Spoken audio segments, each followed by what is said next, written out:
Aquellos que asisten asiduamente a nuestra iglesia saben que la predicación de la palabra de Dios es uno de los elementos centrales, es uno de los elementos principales en nuestros cultos de adoración.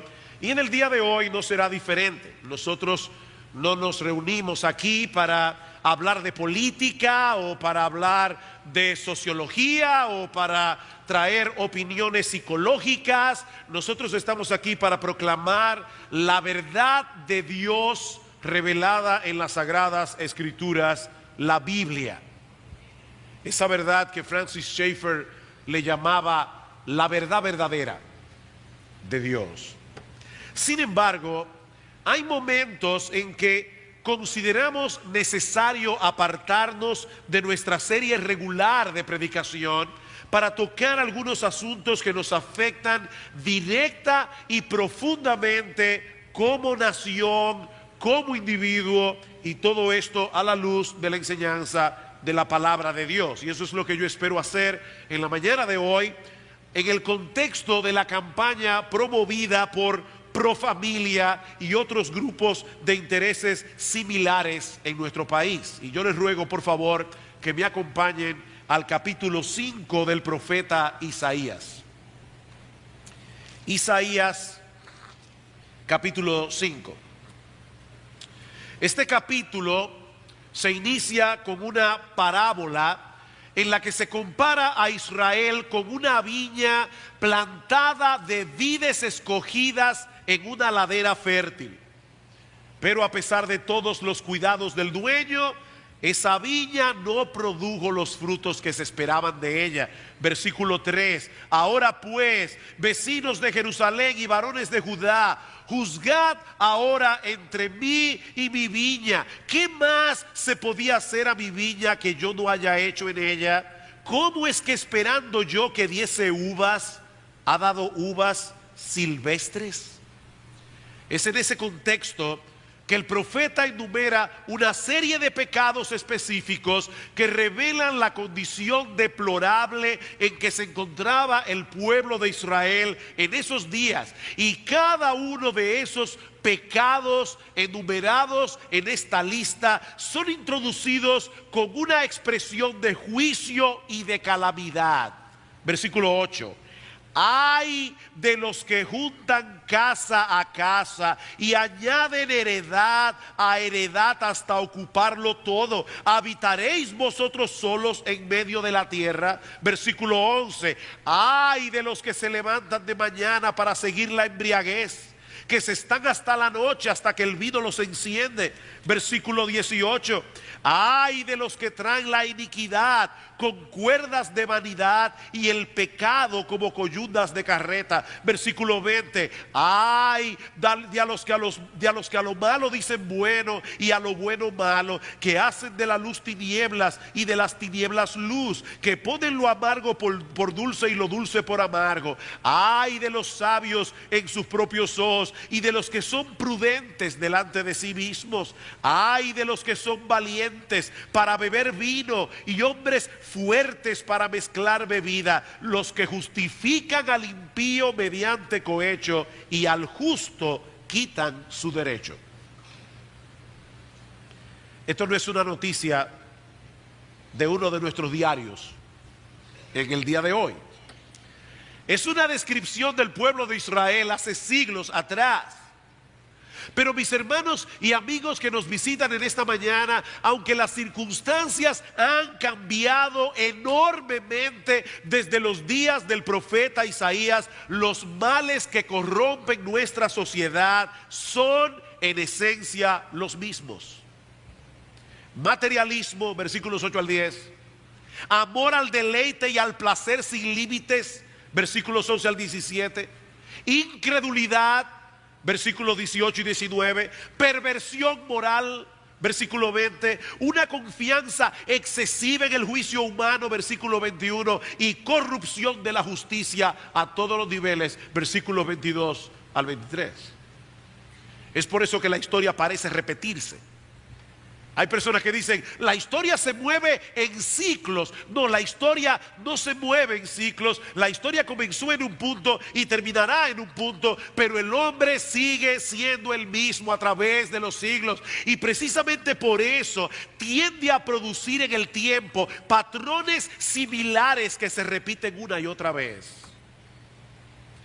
Y aunque todos estos pecados que se mencionan en Isaías capítulo 5 se relacionan entre sí, yo quiero llamar vuestra atención a la denuncia de Isaías en el versículo 20, de manera particular.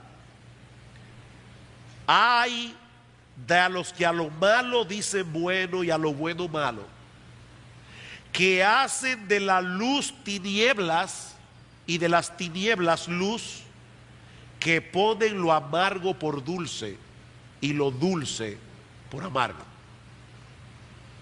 Obviamente, en una sociedad relativista como la que nosotros vivimos, donde cada cual cree que tiene derecho a establecer sus propios criterios, sus propios valores morales, una denuncia como la que nosotros leemos en Isaías capítulo 5 versículo 20 no tiene ningún sentido. Nadie puede ser acusado de pervertir la moral en una sociedad donde impera el relativismo, porque no tendríamos ningún punto de referencia objetivo para determinar lo que está bien, lo que está mal, lo que es justo, lo que es injusto. Cuando el hombre parte de la premisa de que no existe Dios, o simplemente ha decidido vivir como si Dios no existiera, se queda sin una base racional para establecer patrones morales que sean absolutos y universales. Si no hay un Dios que defina estas cosas, cada hombre tendrá que definirla por sí mismo. Y a la larga nos quedaremos sin ninguna definición que sea válida para todos igualmente. Tú tienes tu verdad, yo tengo la mía. Tú tienes tu moral, yo tengo la mía. Permítame ilustrarles esto con un ejemplo del pasado reciente. Cuando Hitler invadió Checoslovaquia en el año 1939 y luego invadió Polonia, el mundo se horrorizó. Y la razón por la que el mundo se horrorizó era porque estaba siendo obvio que el mundo estaba a punto de enfrentar los horrores de una guerra, de otra guerra, porque ya había pasado la primera, de otra guerra a gran escala. Y eso trajo a la luz la necesidad que tenía Occidente de reforzar sus convicciones morales para fortalecer la democracia. Con esto en mente, un filósofo teólogo llamado Louis Finkelstein, que era en ese momento rector del Seminario Teológico Judío en Nueva York, comenzó a pensar en la posibilidad de realizar una gran conferencia que reuniera a los eruditos más notables de cada disciplina con el fin de establecer un código moral y de ética que fuera seguro, sólido y estable, por supuesto, fuera de la Biblia. El anuncio se hizo público en verano de 1940 en una declaración firmada por 79 intelectuales, entre los cuales estaba el ya conocidísimo Albert Einstein, que era una figura mundial en aquellos días. Ese mismo año se llevó a cabo la primera reunión de lo que ellos llamaron las conferencias sobre ciencia, filosofía y religión, y se estuvieron celebrando hasta principios de los años 60. Allí estaba la crema innata de los académicos de aquellos días. ¿Saben cuál fue el resultado final? 2 años después, en 1942, el New York Times publicó el siguiente titular: los eruditos confiesan que están confundidos. La crema innata, las mentes más brillantes, tratando de establecer a la par de la Biblia un código moral que fortaleciera la democracia. Finalmente, ellos llegaron a la conclusión de que la única forma de fortalecer la democracia era terminar con todo tipo de dogmatismo. El mundo no quería vivir de nuevo la pesadilla de un Hitler o de un Mussolini, ¿Cuál es la solución? Acabar con los dogmas. Y así prepararon el terreno para ir eliminando todos los absolutos morales de la sociedad, uno por uno. Todos los absolutos. En otras palabras, queriendo cambiar el agua sucia, tiraron al niño de la bañera. Los relativistas se impusieron en Occidente y han dejado al mundo sumido en un mar de confusión. Hace un tiempo atrás, un periodista del New York Times visitó un aula de una escuela secundaria en New Jersey, donde los estudiantes estaban debatiendo el caso de una mujer que había encontrado una papeleta de $1000 y la había devuelto. Todos los estudiantes, sin excepción, pensaron que la mujer había sido una tonta. Ahora, eso no es lo más sorprendente de esta historia. Lo más sorprendente es que la profesora no los corrigió en ningún momento. Y cuando el periodista le preguntó por qué no lo había hecho, ella le dijo que ese no era su papel. Ella no debía presentarse ante los alumnos como alguien que tenía una posición previa sobre lo que está bien y lo que está mal.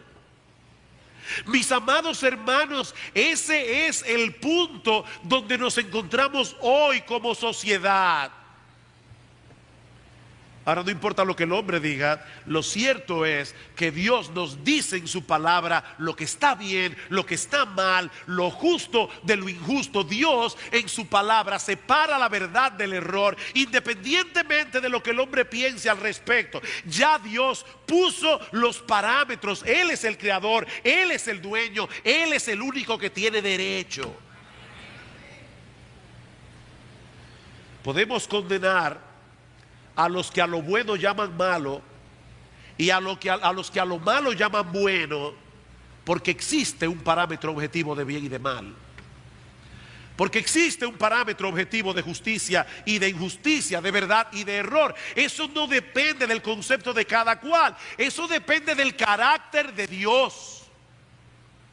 Eso depende de la moral que se deriva del carácter de Dios. Pero las personas que Isaías señala en nuestro texto no se han dedicado meramente a eliminar los patrones morales establecidos por Dios en su palabra. No, miren el texto con cuidado. Lo que ellos están tratando de hacer es de redefinirlos. ¿Se dieron cuenta en el texto? Su plan no consiste en eliminar del todo la moral. No. Este plan no consiste, mis amados hermanos, en decir ya no existe la moral, todo está bien. No. Eso no es lo que estas personas están haciendo. Ellos están tratando de pervertir la moral, transformando la virtud en pecado y el pecado en virtud. La virtud en pecado, el pecado en virtud. Estas personas usan el lenguaje, usan la retórica, como yo le decía a mis estudiantes en cuarto de bachillerato este jueves pasado en Logos. Yo le digo a mis estudiantes: mis hijos, esta clase pretende ser, antes de que ustedes vayan a la universidad, una vacuna contra la estupidez. Esa es la razón de por qué estamos aquí. Mi interés es que ustedes puedan oler las falacias, que ustedes puedan darse cuenta detrás de toda esa palabrería, cuál es la idea que está detrás. Estas personas usan el lenguaje de tal manera que la maldad y el vicio son presentados como valores morales. Hace unos años atrás, cuando la Suprema Corte de Massachusetts aprobó el matrimonio civil de parejas homosexuales, la presidenta de la Suprema Corte, Margaret Marshall, declaró que es anticonstitucional privar a un individuo de la protección, beneficios y obligaciones del matrimonio simplemente porque esté casado con una persona de su mismo sexo. De manera que defender el matrimonio de los homosexuales ahora resulta que es defender la Constitución y los derechos humanos. ¿Ven la retórica? Y lo mismo ocurre con la defensa del aborto. Las personas que defienden el aborto, ellos no dicen estar de acuerdo con el infanticidio. Jamás en la vida. Ellos no dicen, estamos de acuerdo con matar bebés. No, ellos dicen, nosotros estamos a favor del derecho a escoger. Nosotros no somos pro muertes, somos pro choice, somos pro elección. Eso suena muy distinto. Así que ellos son los que defienden la libertad, los derechos, la Constitución.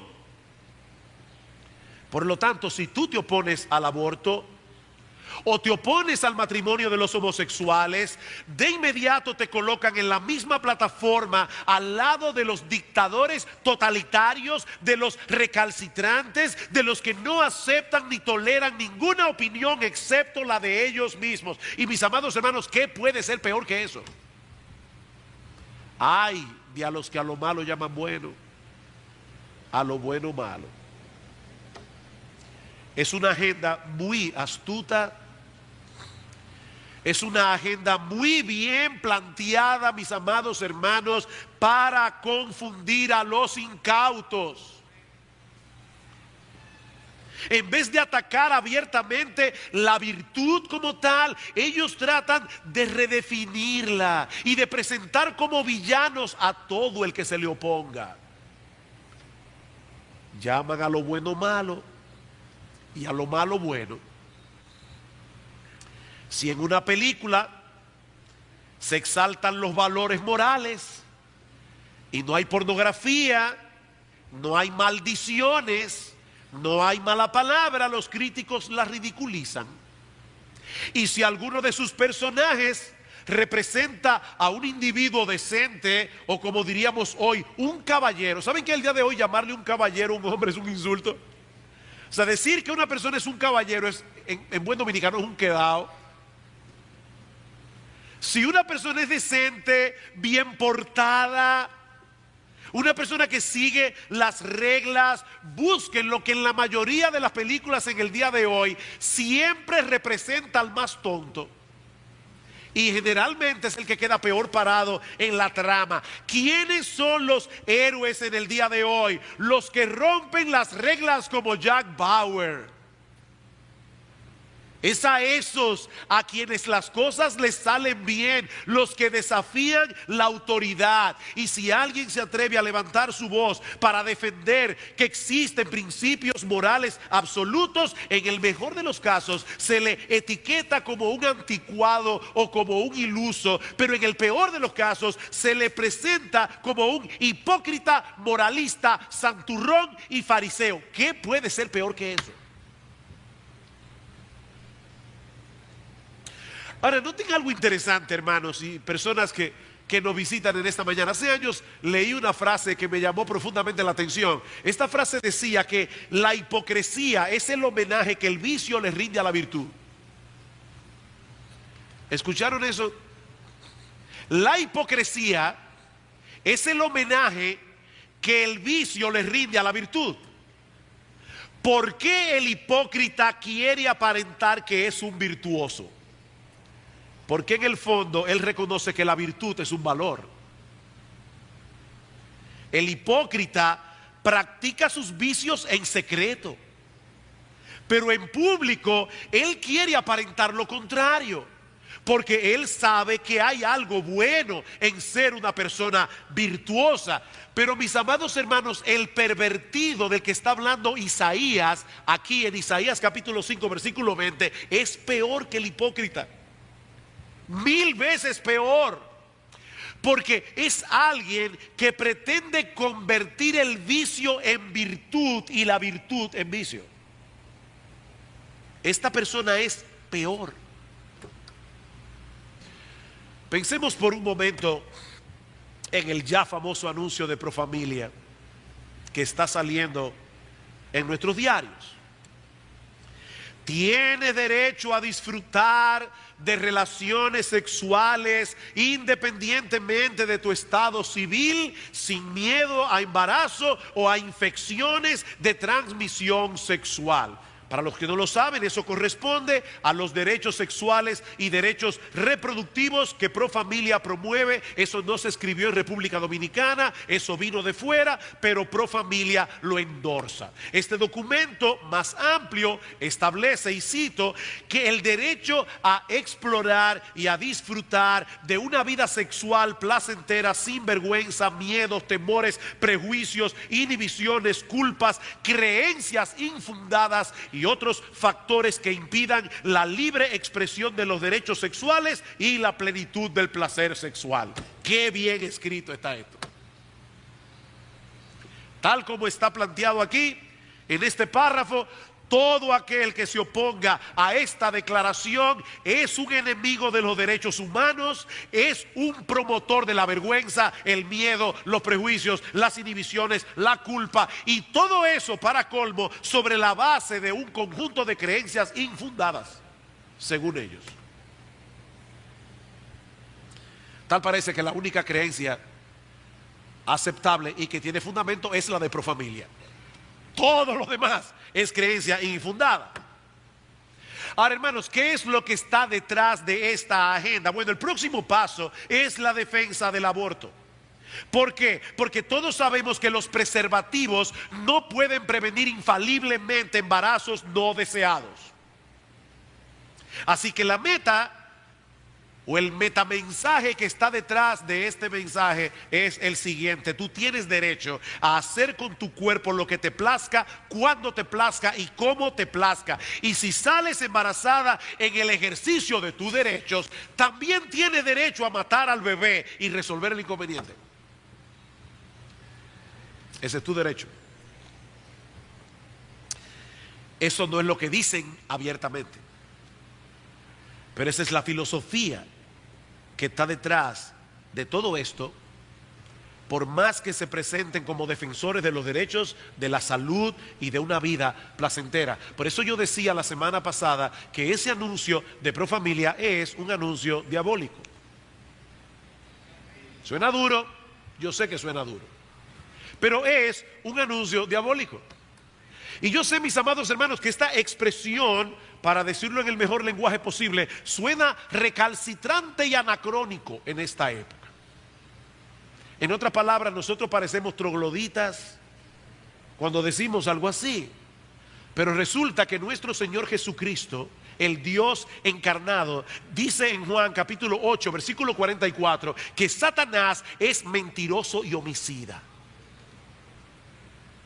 Satanás es mentiroso y homicida. Él miente para destruir. Él engaña, él usa el lenguaje para promover destrucción, para desgraciar la existencia del mayor número de personas posibles, no solo aquí y ahora, sino por toda la eternidad. Por eso, en el tiempo que nos resta en este mensaje, yo quisiera centrar mi atención en lo que los abogados llaman la letra pequeña del contrato.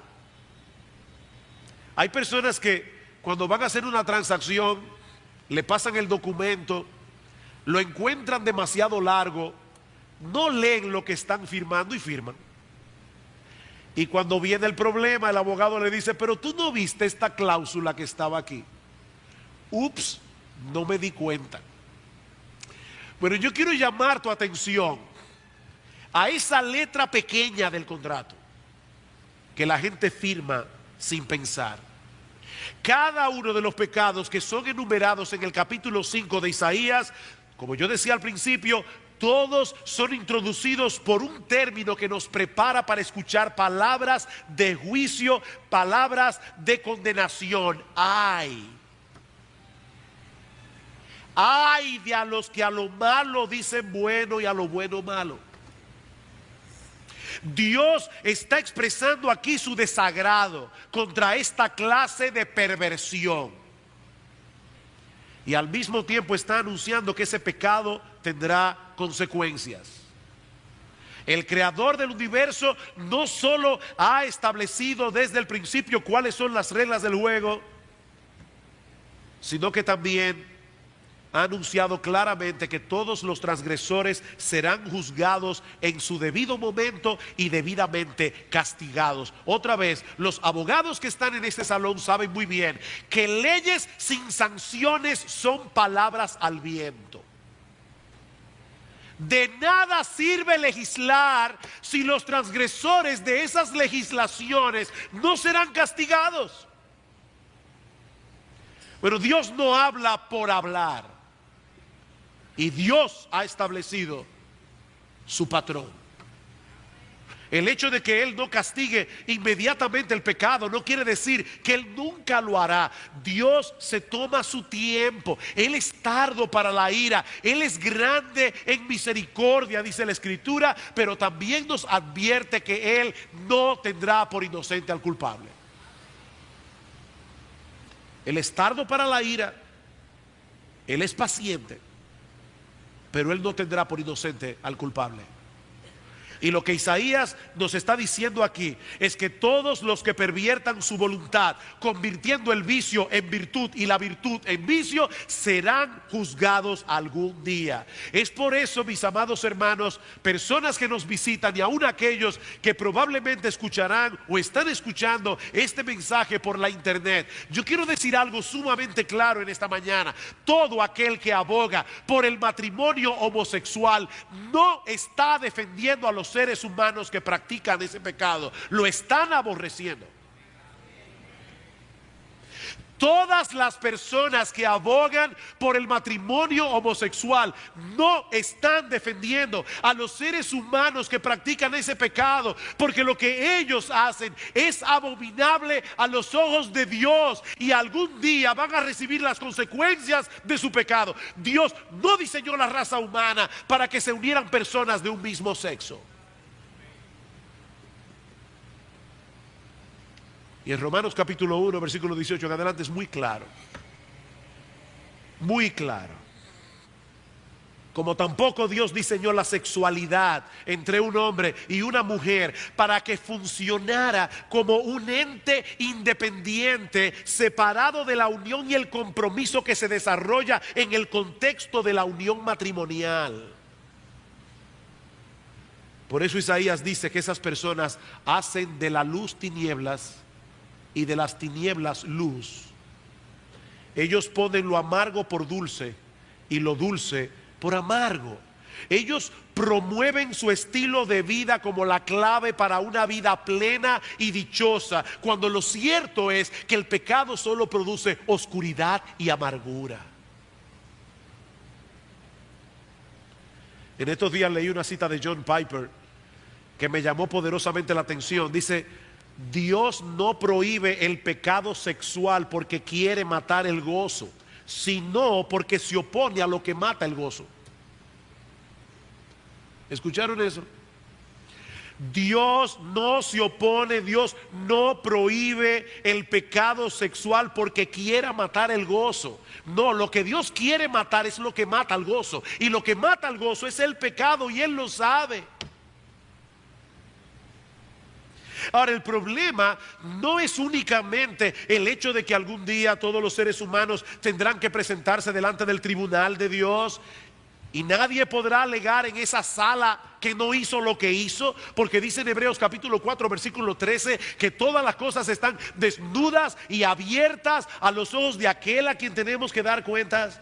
Ese es el gran problema del pecado. Ese es el aspecto más terrible del pecado, pero no es el único aspecto.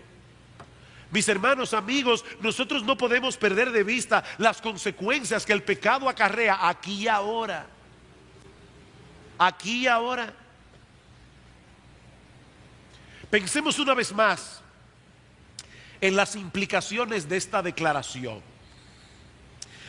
Tienes derecho a disfrutar de relaciones sexuales independientemente de tu estado civil, sin miedo a embarazo porque puedes abortar, o a infecciones de transmisión sexual.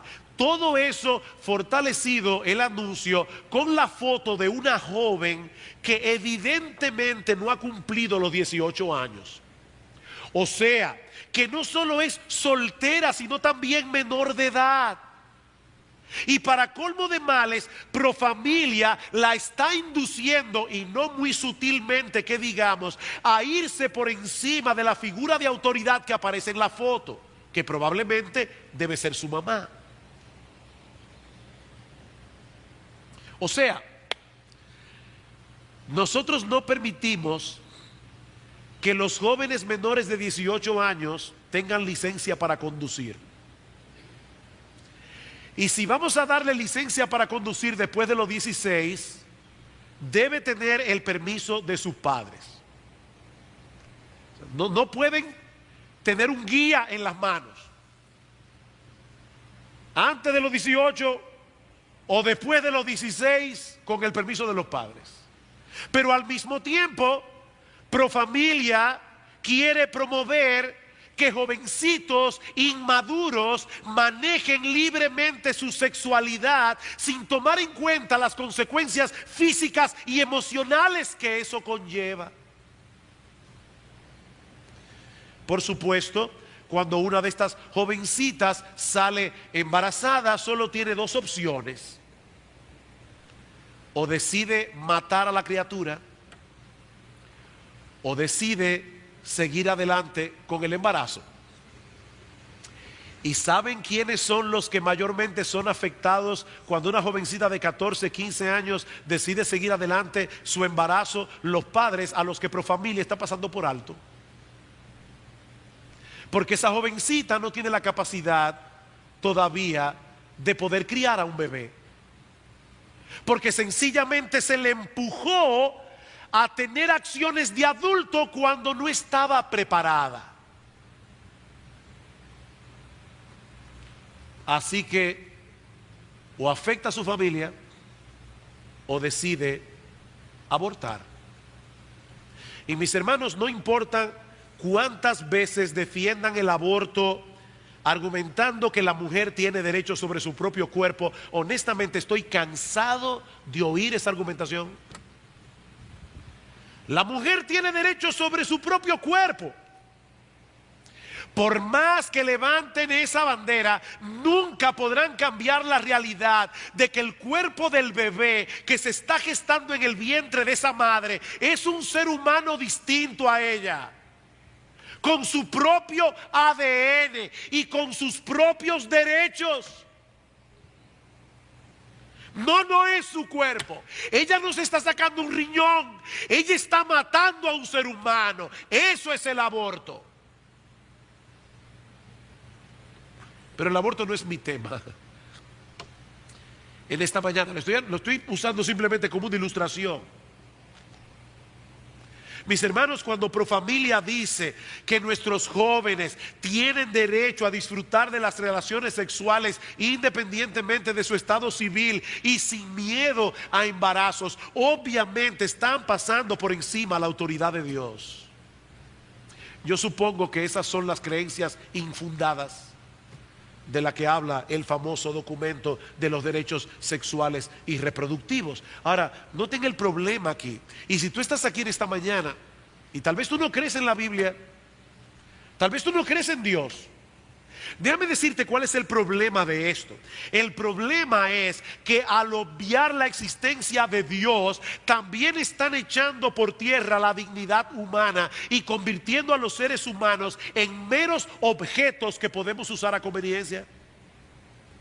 Déjame hacerles una pregunta. ¿Qué es lo que hace la vida de un ser humano más valiosa y más digna que la vida de un perro o de una cucaracha? ¿Qué es lo que lo distingue? El hecho de que fuimos creados a imagen y semejanza de Dios. Quita a Dios del panorama y ya no tenemos base alguna para defender la dignidad y el valor humano. Ingrid Newkirk, la fundadora de PETA, People for the Ethical Treatment of Animals, en inglés, personas a favor de un trato ético hacia los animales. Ella declaró abiertamente, cito, que no existe ninguna base racional para decir que un ser humano tenga derechos especiales. Según Ingrid Newkirk, una rata, un puerco o un niño tienen la misma dignidad. ¿Te espantas? Pues déjame decirte algo, no deberías espantarte si tú no crees que el hombre fue creado a imagen y semejanza de Dios. Si el hombre es el producto de una evolución casual, si no fuimos creados a imagen y semejanza de Dios, esta mujer tiene razón. Si no fuimos creados a imagen y semejanza de Dios. En cierta ocasión esta señora le declaró a un reportero del Washington Post que las atrocidades que se cometieron contra los judíos en la Alemania nazi son exactamente iguales a las que el hombre comete diariamente al matar animales para comer. Y ahora cito literalmente. Dice ella, 6 millones de judíos murieron en los campos de concentración, pero 6 billones de pollos morirán este año en los hornos. O sea, para ella es la misma atrocidad. La misma atrocidad. Ahora, ¿saben qué es lo sorprendente de todo esto?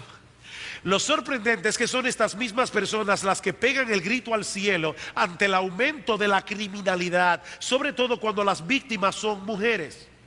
O sea, ellos destruyen la base de la dignidad humana, pero luego protestan cuando las personas comienzan a actuar en consecuencia. Hablando del tema del aborto, esta semana con estos jóvenes del Colegio Logos, me atreví a hacer una conjetura. Yo usé otra palabra, pero no la voy a usar aquí para no me tilden de problemas doctrinales. Pero yo le dije, déjeme hacerles una profecía. No, no es una profecía. Estoy conjeturando cuál es el próximo asunto ético que nuestra sociedad estará debatiendo en los próximos años. Bueno, aquí va mi conjetura. Si se puede disponer de la vida de un bebé antes de su nacimiento, ¿qué impide que se disponga de él después que nazca? Esa es mi conjetura. ¿Qué es lo que hace que un bebé se convierta a persona? ¿Pasar por el canal vaginal? ¿Por qué podemos matarlo a las 6 semanas después de la concepción y no a los 6 meses después de la concepción y no a los 9 meses después de la concepción o a la semana después de nacido? Ya me imagino a algunos diciendo, no, ese argumento lo está llevando demasiado lejos para ganar el punto. Ok, déjame darte algunos datos de por qué yo estoy conjeturando eso. Un mes después, unos meses después de la legalización del aborto, en el año 1973, en el famoso caso de Roe versus Wade, el doctor James Watson, laureado con el Nobel en Fisiología y uno de los que descubrió la estructura del ADN, hace 30 años atrás, afirmó que debía considerarse la posibilidad de privar al recién nacido de personería jurídica hasta 3 días después de nacer, ya que la mayor parte de los defectos, decía él, no son descubiertos hasta el momento mismo del nacimiento. Hace 30 años que James Watson dijo eso. Y este señor no es cualquier persona. Así los padres deciden si quieren que el bebé viva o muera. Si nace defectuoso, obviamente. De paso, déjenme decirles algo a todos ustedes. Todos ustedes son defectuosos. En algún grado. Después de la caída, todos somos defectuosos. Lo que hay es niveles de defecto. Peter Singer, profesor de bioética en la Universidad de Princeton, opina que debería permitirse la eliminación de niños con cierta condición de discapacidad hasta los 28 días de nacido.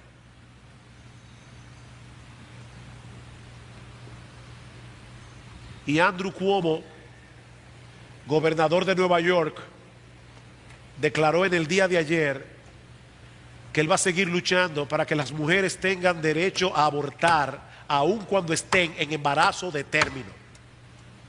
Eso fue ayer, mis hermanos.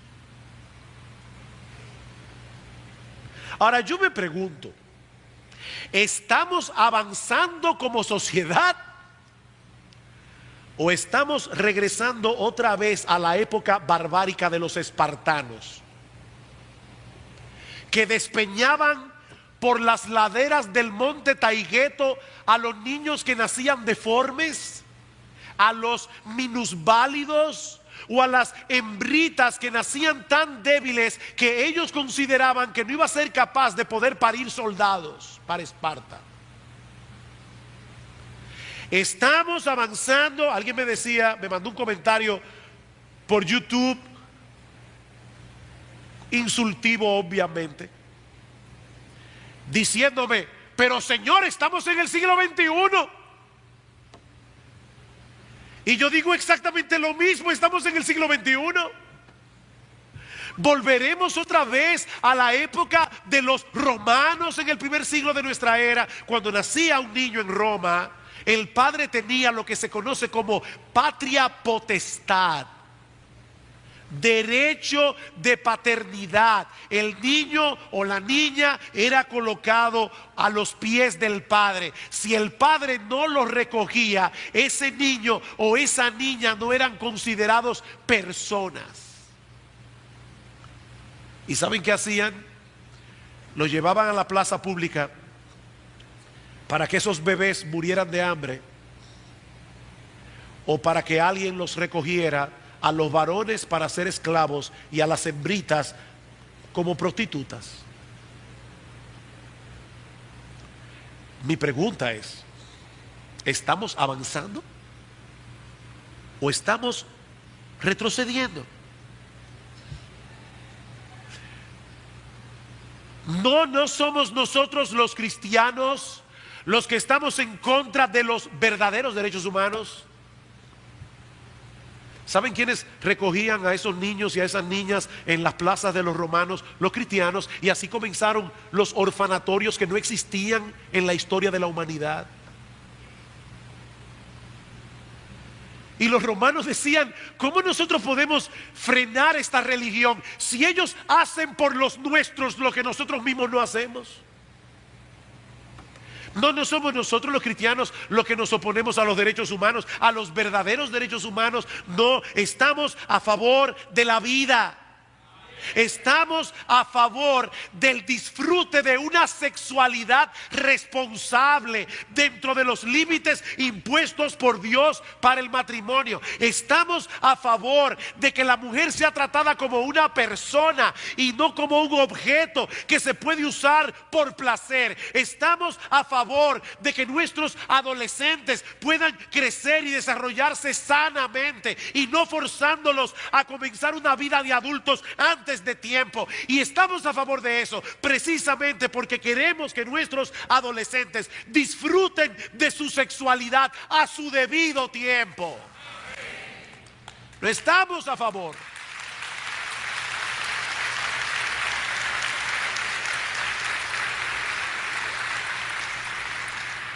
Estamos a favor de que el gobierno actúe con mano dura, aplicando todo el peso de la ley a los violadores y a los asesinos, no importa cuál sea el sexo de la víctima.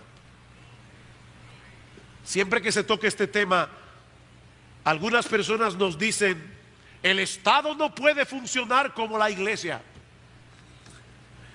Y yo digo: amén, estamos completamente de acuerdo. Lo que nosotros estamos pidiéndole a nuestro gobierno, lo que nosotros estamos pidiendo no es que el Estado actúe como si fuera una iglesia. No, lo que le estamos pidiendo es que cumpla la responsabilidad que Dios le dio al Estado de proteger a los ciudadanos, haciendo uso de la pena capital si fuere necesario, sobre todo cuando las víctimas son niños inocentes que no se pueden defender. Eso es lo que estamos defendiendo. Romanos capítulo 3 es muy claro. Dios puso al Estado para que proteja a los inocentes. Esta mañana